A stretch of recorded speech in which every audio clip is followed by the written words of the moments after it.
I've been coming to Springvale all my life, 24 years. I used to help with kids ministry, and now I'm helping with youth. Yeah. So, yeah, I'm all over the place. Yeah, and that's in high school, right?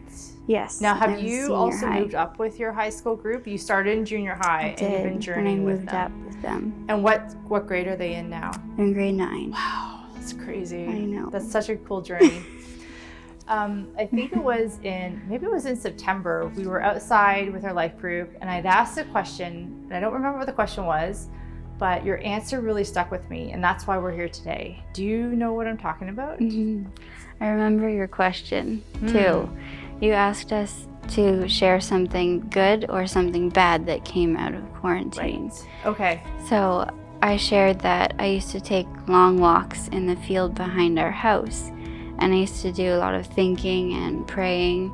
And this one day I asked God to send me someone to share the gospel with. What motivated that prayer? Because that's a really strong prayer to be asking God to answer. Yeah.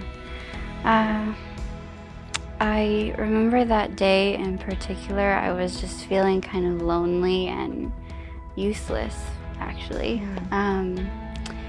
And so I just kept thinking about how the last time I shared the gospel, I just felt so full and like I had a purpose and God was using me. And I hadn't felt that in a really long time, because even before COVID, I didn't have very many opportunities to share the gospel. Even with volunteering with youth, I didn't have very many opportunities to go really deep with the students, so I was really missing that. So I was like, you know what, I'm just gonna ask him, go for it. And did he answer it? Yes, he did. Let's talk about that. So one day I was driving home. This has been like quite a few weeks after I prayed that, and my friend, who I hadn't talked to in a really long time, she just called me, and I answered her, and she said, I accepted Jesus as my savior during quarantine, and I want to get baptized. And she wanted me to help her understand a few things and to understand baptism. And right now we try our best to meet every week, and we're going through John and some of the baptism package from Springvale. Yeah.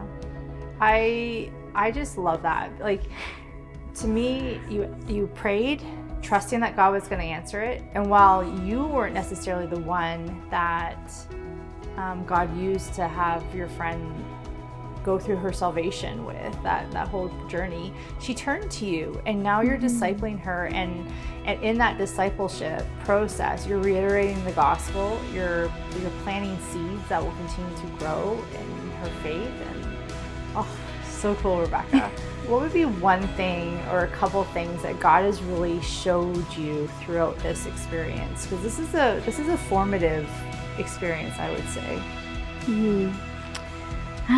I guess to be more bold and just to trust him more in circumstances. I recently had something happen that I couldn't have what I was hoping for, and I've had to learn to slowly let go of that, because I realized I was holding on so tight to it. I was more wishing and hoping for it to happen rather than praying about it and seeing what God wanted in that. So I'm learning to step back and trust him more.